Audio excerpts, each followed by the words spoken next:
Guys, nag-adobo ako kasi nag-request si sir. So, ganyan ko siya adobuhin. Toasted ko muna para mag-brown-brown yung mga taba lumabas.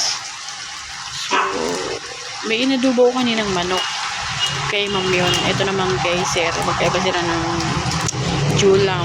Kaya, ayan guys. Pinapakuluan ko. Ayan na, kumukulo na.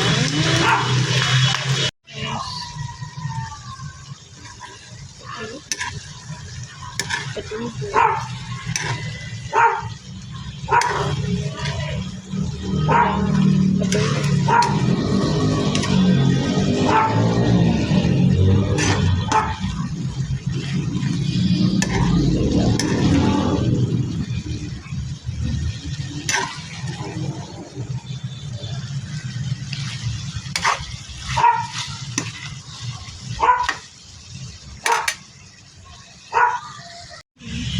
Bakit parang maputla?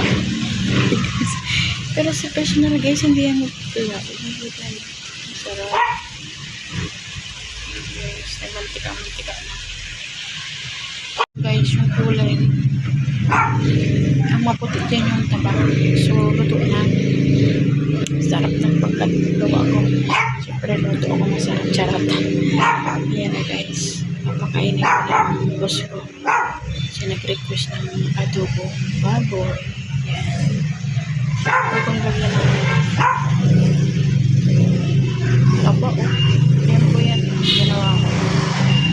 Sa yema ko.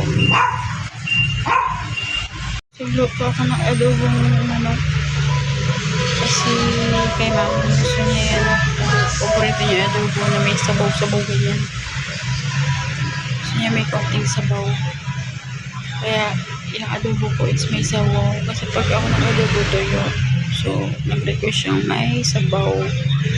Kaya medyo may sabaw yan, guys. So, dito ako, adobong atay. Yan. Dami sili, guys.